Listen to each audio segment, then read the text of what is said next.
सॼे मुल्क सहाफ़ी तंज़ीमां मारूफ़ सहाफ़ी ऐं एंकर पर्सन अरशद शरीफ़ शहादत सरा गहरो रंज आलम इज़हार कया। सदर CPNA काज़िम ख़ान अरशद शरीफ़ क़त्ल आर इंतहाई अफ़सोसनाक और नाक़ाबिल यकीन वाक़ियो करार दाई या गुश्तके यख इख़्तिलाफ़ी आवाज़ मर्ची हमेशा लाइ ख़ामोश बीश हुआ। इख़्तिलाफ़ राय और वही मौक़िफ़ सरा डटिजी रहो वारो अरशद शरीफ़ ख़ासियत अरशद शरीफ़ क़त्ल मामलो वार सिफ़ारती सतह सरा ज़ीर जीअं और मुकम्मल तहक़ीक़ात खनन जीअं ताकि असल महरकात वाज़ह भी सकी। हुकूमत फ़ौरी तौर सरा मरहूम जस्त खाकी यार वापस आरग लाइ एहतमाम कथ। दुमी तरफ़ा पाकिस्तान ब्रॉडकास्टर्स एसोसिएशन सीनियर सहाफ़ी और एंकर पर्सन अरशद शरीफ़ क़त्ल सरा इज़हार अफ़सोस कई आहे गुश्तके हुकूमत अरशद शरीफ़ क़त्ल तहक़ीक़ात लाइ तमाम तर वसाइल बरोए कार वियारी।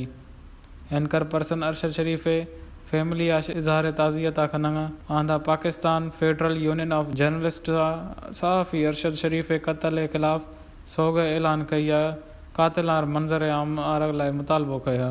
सदर PFU जे वर्कर्स परवेज़ शौकत गुश्तके अरशद शरीफ़ वही पेशवाश ज़िम्मेदारी पजिया मुंसलिक हमा इन्वेस्टिगेशन जर्नलिस्ट अरशद शरीफ़ हमेशा हक़ सच्चे हाल रखनग कारकुन सहरोशा ताईं स्याहें पट्टियां बंद ताज़ियत इजलासा मुनक़द कन इंटरनेशनल यूनियन ऑफ जर्नलिस्ट तहक़ीक़ात किरदार अदा कन।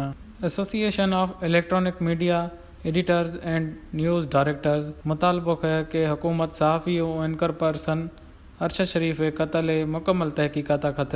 Association of Electronic Media Editors and News Director मुतालबो कया कि अरशद शरीफ़ जिसदे खाकी पाकिस्तान आरग लाइ हर मुमकिन इंतजामात खन।